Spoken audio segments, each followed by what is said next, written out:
up, YouTube? Stan back down here in the garage with all my great lighting now. I remember the last few times I shot down in the garage, it was terrible quality video. But anyway, I got an install guide for you today, and of course it is the truck.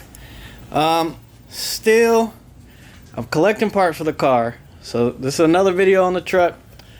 I had this great intro that I was gonna do for you guys. I'm moving my dash truck and getting my car out to get the truck in, and the GoPro didn't record. But I'm not on the GoPro right now. Back with some quality video, just an install guide on how to install this product right here, which is, I have this in the car, the ProClip USA phone mount, and this is gonna be for the truck. I have one in the car and I love it. I use it 24/7. You've probably seen it in some other videos where my phone's there and I'm not actually using it. But like I said, ProClip USA, as you can see by the shirt. So I'll show you the one in my car really quick. And the sun is coming out. I was just looking behind me, figured to show you guys. I got my car sitting outside. Of course, it's not that big of a deal. It's not really that clean right now anyway, so not really stressing it. But like I said, I have the ProClip USA phone mount in the car already.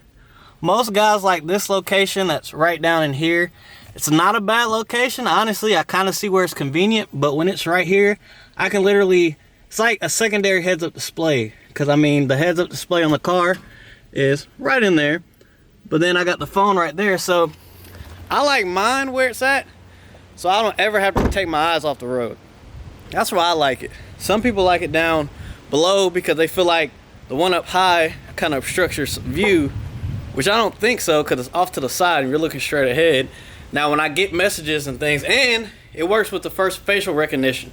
So if you guys have iPhones, I believe the Androids have it too, where it uses facial recognition to unlock the phone. And if you're like me, you can't read your messages until the phone's technically unlocked. The ProClip USA mount for the Camaros is in the perfect position. All you have to do is just look at it and it pretty much unlocks the phone like that. So it works pretty good. But like I said, we got, this is, I guess you could say, the new generation. It says for SX Max, and this is the same phone mount they've had. And I don't want to say it's a paid advertisement because it's not, but they did send this to me because I am an advocate for the one for the Camaro. They asked if I needed anything, and I was like, well, I already have the one for the Camaro, but I see you guys got one for my truck.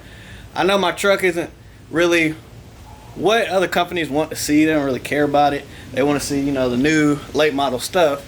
But I figured, hey, I can make you a whole video on it. So if you're here just to watch me ramble, I might throw some car video content in here too. So just watch the video, and then we'll get down to the end and then make it a little bit better.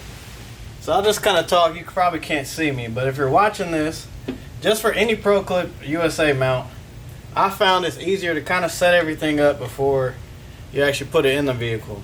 Because if you try to mount this with this big thing on there, you got to put these 4 screws that go in there around the perimeter, and you'll never be able to get them in without it. So like I said, I take it apart first, and of course I read part of the instructions, but I didn't read the whole thing. It probably says that in the instructions, and it absolutely does. It says take it apart first. You can kind of adjust your phone and everything too. So that's pretty much the first step. The actual vehicle mount, especially in the 2002 Silverados, or I guess the new body style Silverados is what their code name is on the streets, which is, what is it, 99 to all the way through the cat eye. It's pretty much all the same. Even though the cat eye has a different name, the dash is pretty much the same. So anyway, you'll take this, and it actually does, it is serial numbered, or a little bit, but anyway, that's besides the point. You're gonna take these screws and you'll get them all lined up, and make sure you put it on the right way and don't be like me. And luckily, like I said, I've done this with my car already, so I know steps necessary. It's kind of trial and error in the Camaro, even though These things are really not that tough to put together. You just take your time, and honestly, like I said, the actual mounting inside of the vehicle, I looked at those instructions because you kind of want to watch that because you got to put the interior together. And I have this long bit because I had to reach inside, but it's not going to work with this one. So make sure you have the proper tools too. That makes a big difference. Luckily I got all my tools right here.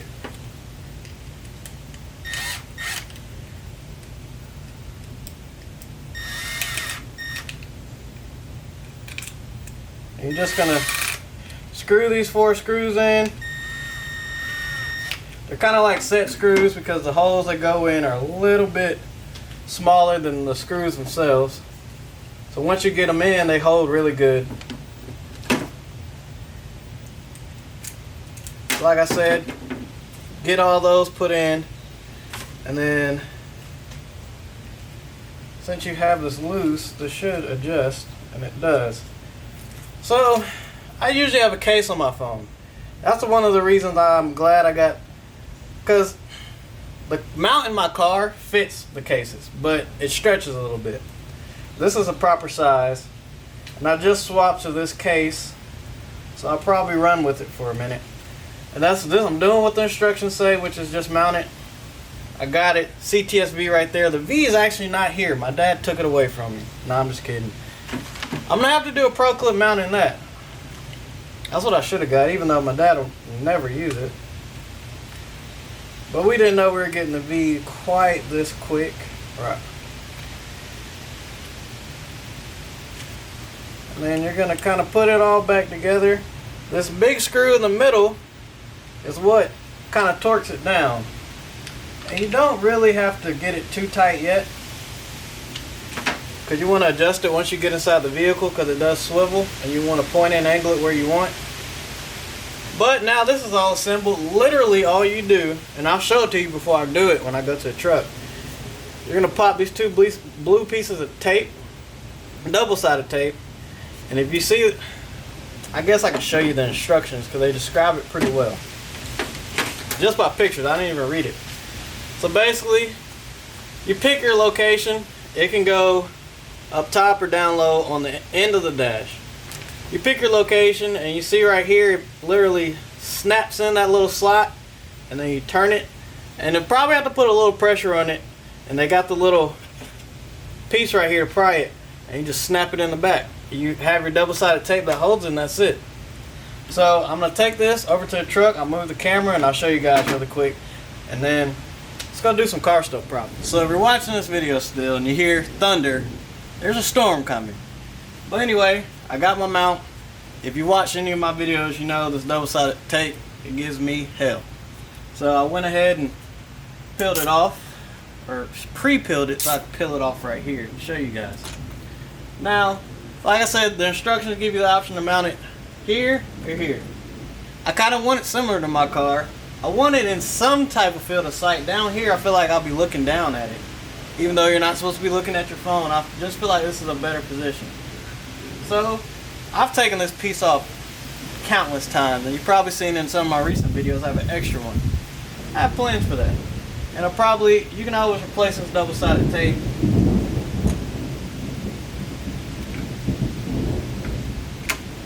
So boom, I popped it in right there, just as simple as that. The vent still operates. I'm swiveling it now. And then the instructions say you take this pry bar. But like I said, I've taken mine off so many times I already know it's loose. And you're just going to keep pushing. A little pressure. There it is. Like I said, the double-sided tape keeps it kind of rigid in there. It basically keeps it from vibrating. And it keeps it from vibrating by making a noise and vibrating by moving too. So I'm not in the driver's seat yet, so I can't quite tell how it's positioned, but I can already tell it's going to be good for me. Now I'm kind of thinking as a passenger, and I had to think about this when I was setting it up too, because I was like, maybe down low is better, because I was thinking that vent goes to the passenger, but the 2 passenger vents are here. So this doesn't really obstruct anything. I mean, it might cut your vent off a little bit, but it doesn't really matter. You don't run AC in race cars or race trucks anyway. So this works for me. It's still kind of, even though it's still way off, it's up high. That's why I like them. That's how I like them. So it is what it is. So I'll finish this up, and then I guess we'll pull this thing out and do something with the car.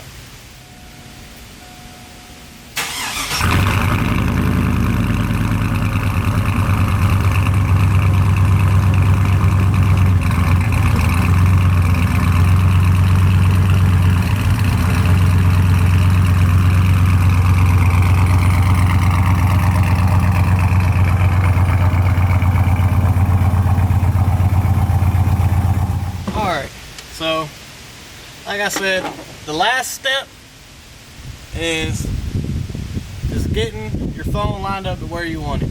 And then you take your screwdriver, tighten up that middle bolt like I said, and you're good to go. So the size adjusted itself a little bit. So make sure your sizing and your squeeze on your case is good. You don't want this thing to slide out. And usually what I do, that's pretty good right there. So I'll leave it. What I was going to say is usually what I do is I leave it a little loose on the case and I cinch it down just a hair so I know it'll be good once I put it in there. But that's pretty good right there. Like I said, if you hear the thunder and the storm, that's what's happening. So you'll tighten that down real good. And then I'm faced with the Face ID. And it's not in my direct field of view, but I can glance at it without even touching the phone, which is important, especially in Georgia, because those are the laws. So I'll take that, make sure you don't move your mount too much, and you just tighten up that screw. That tightens everything down. Slide it in there, you're good to go. So it works good, my vent still works, my little switch, it's easy to use still. It is it's gonna take some getting used to for sure. And then it's not in the passenger's way at all, so I like it. It's something that, like I said, I like in the car. I use a lot in the car. Didn't have it in the truck. I had like one of the magnetic type that goes on the back of the phone, but one, that doesn't work with this thick of a case. And then two, I like clear cases too, and I don't like that big magnets sticking on the back. Plus I don't like magnets on the back at all. Like I use wireless charging sometimes, and if you use pretty much any magnet, kind of stops that because there's a magnet on the charging pad too. So anyway, this is the best phone mount that I've found. I haven't really looked past anything besides the magnetic ones. I guess the little finger ones and stuff like that, and the ones you kind of drop your phone in the cradle. Those I'm not a big fan of, but this right here, because I know it's specific to the phone, specific to the vehicle, I know it works, it's going to be in a good location, it's solid. This truck vibrates a lot, as you can probably tell by anyone that's watched these videos. So I need something that's solid. I need, like the phone mount, the vent mounts, these vents they're older vents, you know, older technology. They're not quite as strong as some of the new vents. So like it kind of makes it sag and stuff like that. So it doesn't work in this truck. Not my truck, maybe somebody else's truck. So I'm not saying it's every truck, just my truck. So that's the video on that. Like I said, I'll get some clips of me just driving the car, and then we'll go from there.